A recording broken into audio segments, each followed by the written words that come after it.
હું ડૉક્ટર સંદીપ પટેલ આકલાવમાં છેલ્લા 6 વર્ષથી શ્રી હોસ્પિટલના નામે અમે હોસ્પિટલ ચાલુ છે. અત્યારે ટૂંક સમયમાં અમે અમારી હોસ્પિટલ નવી જગ્યાએ શિફ્ટ કરેલી છે, બેંક ઓફ બરોડાની ઉપર અને HP પેટ્રોલ પંપની સામે. Doctor Sandeep Patel Shri hospital. અમે અમારી હોસ્પિટલમાં મોટી મોટી ગાંઠના ઓપરેશનો, દૂરબીનથી ગર્ભાશયની કોથળીના ઓપરેશનો, ટાંકાવાળા કોથળીના ઓપરેશનો, આવું બધું કરીએ જ છીએ. હમણાં જ ટૂંક સમય પહેલાં 2 થી 3 દિવસ પહેલાં એક પેશન્ટ કમળાબેન ગણપતભાઈ પરમાર, ગામ વડદલા અને તાલુકો પાદરાનું પેશન્ટ આવેલું. ઉંમર 45 વર્ષ, પેટમાં અસહ્ય દુખાવા સાથે આવેલું હતું.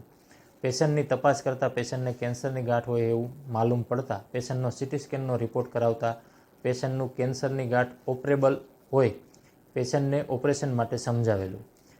પેશન્ટને ઓપરેશન 2 કલાક ચાલેલું. સફળ ઓપરેશનમાં પેશન્ટની કેન્સરની ગાંઠ, ડાબી બાજુનું અંડાશય અને કોથળી બધું જ કાઢી દીધેલું હતું. ઓપરેશન પછી દર્દીને 6 કલાક પછી ચલાવી દીધેલું હતું. 2 દિવસ પછી પેશન્ટને હેમખેમ ઘરે વ્યવસ્થિત રીતે રજા આપીએ છીએ.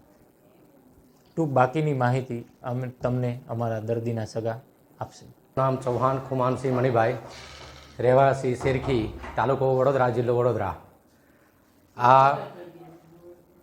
આ મારી સાડી થાય, એમને છેલ્લા 6-1 મહિનાથી પેટમાં દુખાવો હતો.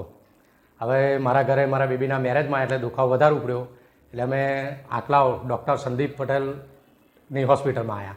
ત્યાં અમને સાહેબશ્રીએ કહ્યું કે તમારે CT સ્કેન રિપોર્ટ કઢાવવો પડશે. તો અમે CT સ્કેન રિપોર્ટ કઢાવીને આંકલાવ સાહેબશ્રીની હોસ્પિટલમાં આવ્યા.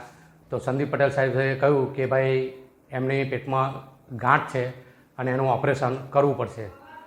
તો સાહેબશ્રીએ સારામાં સારી સારવાર આપી અને મારા પેશન્ટની સારામાં સારું ઓપરેશન કર્યું અને એને સારી રીતે સારવાર આપી છે.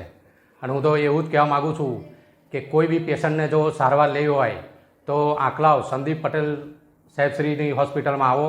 ત્યાં એમનો સ્ટાફ, સાહેબશ્રીનો સ્વભાવ બધી જ રીતે સારું છે.